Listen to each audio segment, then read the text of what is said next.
আসসালামু আলাইকুম। হ্যাঁ স্যার, কিছু করে দেন। কি আর বলবো, অনেক ত্যাগ তিতিক্ষার পর অনেক কষ্ট করে আসলাম সাত খামারের মালটা বাগান, আইসা দিয়ে আম বাগান, তারপর সরি কমলা বাগানে না, মালটা বাগানে যাবো এখন।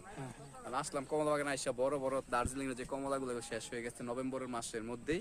এখন যেগুলো আছে চায়না ছোট ছোট আছে, একটা টেস্ট করলাম, অনেক টক, যার কারণে আর কিনলাম না, চলে যাচ্ছি।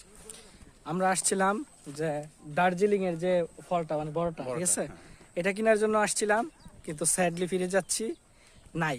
ঠিক আছে, আপনারাও যারা আসার চিন্তা ভাবনা করতেছেন যে কমলা নিবেন, এখনই আসেন, তে এখনই যদি আসেন তাও ধরা খাবেন, চায়নারা পাইবেন তাও। ঠিক আছে।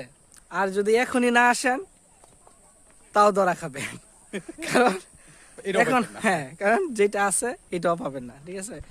আর দার্জিলিং এর যেটা, এটার জন্য যদি আসেন তাহলে আসার দরকার নাই, কারণ ঘটনা হচ্ছে এখন আছে চাইনা যেটা, এটা ছোট যেটা এটা আছে, ঠিক আছে। এই জন্য আমরা আসছি, বেশ কিছুক্ষণ এখানে সময় কাটাইছি, ঠিক আছে। এই জন্য আমরা এখন বেরিয়ে যাওয়ার চিন্তা ভাবনা, নাকি স্যার?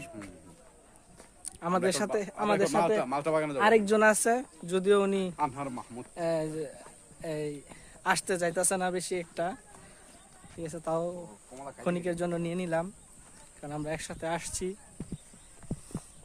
ঠিক আছে। এখন আমরা বেরিয়ে যাওয়ার ওই প্রায়, নাকি?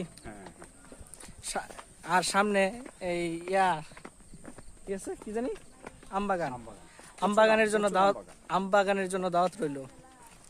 আর এই ইয়ার জন্য না আসলেই পারে, কমলার জন্য না আসলেই পারবে। এই যে আমরা আসছি, আমরা টিকিট কেটে গেছিলাম, এখন আমরা টিকিটটা ফেরত দিয়ে টাকাটা নিয়ে নিব।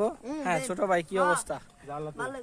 হ্যাঁ, আমরা আসছিলাম, টিকিট কেটে ঢুকছি, এখন আমরা চলে যাচ্ছি, আমরা টিকিট ফেরত দিব, ছোট ভাই আমাদের টাকা দিয়ে দিবে, না নাকি?